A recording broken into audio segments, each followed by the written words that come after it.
Channel of Vadodara. વાઘોડિયાના નિમેટા પાસે સરદાર નિગમ ક્વાર્ટર્સમાં ખૂની ખેલ ખેલાયો છે, જેને લઈને વિસ્તારમાં ચકચાર મચી ગઈ હતી। વાઘોડિયાના નિમેટા પાસેની સરદાર નિગમના ક્વાર્ટર્સમાં મોડી રાત્રે ખૂની ખેલ ખેલાયો હતો। અશ્લીલ હરકત કરતા યુવકને સાથી શ્રમિકોએ હત્યા કરીને મોતને ઘાટ ઉતારી દીધો હતો।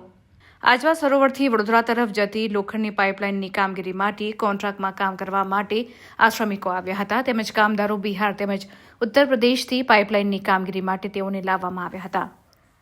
નિમેટા પાસેની નર્મદા સરદાર નિગમના ક્વાર્ટર્સ તેમજ બાજુમાં ઝૂંપડા બાંધીને તેઓ રહેતા હતા।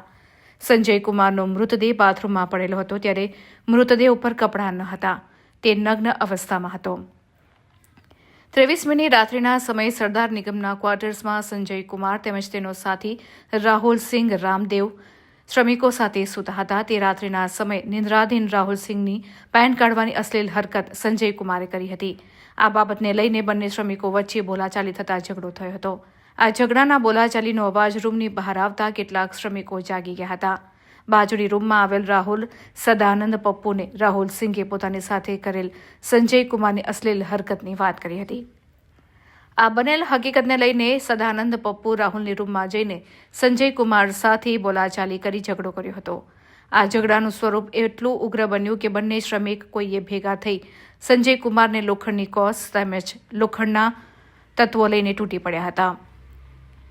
આ મારામારીમાં સંજય કુમારને માથાના ભાગે તેમજ શરીરના અન્ય ભાગો પર ઈજા પહોંચતા બેહોશ થઈ જતા બંને સાથીઓ સંજય કુમારને બાથરૂમમાં લઈ જઈ પાણી છાંટી હોંશમાં લાવવાનો પ્રયત્ન કર્યો હતો, પરંતુ સંજય કુમાર હોંશમાં ન આવતા તેઓનું મોત થયું હતું। આ ઘટનાની જાણ કોન્ટ્રાક્ટરને થતાં કોન્ટ્રાક્ટરે વાઘોડિયા પોલીસને જાણ કરી હતી। વાઘોડિયા પોલીસે બનાવ સ્થળે પહોંચી તપાસ ચલાવી આ હત્યાનો ભેદ ઉકેલી હત્યારો રાહુલ સિંઘ રામદેવસિંહ રહેવાસી બિહાર તેમજ બીજો સાથી સદાનંદ પપ્પુની કલાકોની ગણતરીમાં જ ધરપકડ કરી હતી અને જેલ ભેગા કર્યા હતા।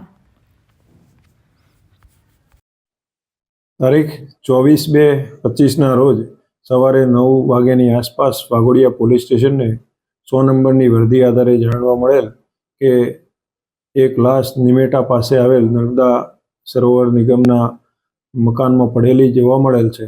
તો તે આધારે પોલીસે તપાસ કરતો ત્યાં સંજય કુમાર સત્યનારાયણ સિંહનું મોત થયેલાની વિગત જાણવા મળેલી હતી અને તે આધારે તપાસ કરતો તેઓના જે કોન્ટ્રાક્ટ આ લોકો બધા કોન્ટ્રાક્ટનું કામ કરતા હતા। વડોદરા મહાનગરપાલિકાની જે પાઇપલાઇનનું કામ ચાલુ હતું એમાં મજૂર તરીકે કામ કરતા હતા। મોસ્ટલી બધા બિહાર અને ઉત્તર પ્રદેશ બાજુના મજૂરો હતા।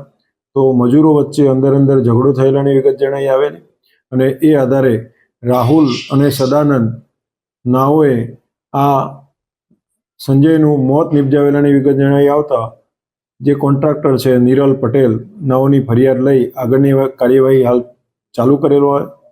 તે દરમિયાન આ રાહુલ અને સદાનંદ નાઓને રાત્રે 23:45 વાગે આ ગુનાના કામે અટક કરી આગળની કાર્યવાહી ચાલુ કરેલ છે। આ મરણ જનાર છે એ મારું પેન્ટ ઉતારે છે અને એ અનુસંધાને બંને વચ્ચે ઝઘડો થયો। તો એક રૂમમાં માથામાં લોખંડની કોસ એટલે કે સળિયાનું બનાવેલી કોસ, પટ્ટી અને જે જંબા બનાવવામાં વપરાતું સાધન હતું એ સાધન દ્વારા પ્રવાહ દ્વારા આ બાંધને એને મોત નિપજાવેલાની વિગત જણાઈ આવેલ છે। હાલ તપાસ ચાલુમાં છે અને આરોપીને ધરપકડ કરવામાં આવેલ છે। નગ્ન હાલતમાં મળ્યો છે, એ બાબતે હાલ તપાસ ચાલુ છે અને એમાં જરૂર જણાશે તો કલમનો ઉમેરો પણ કરવામાં આવશે।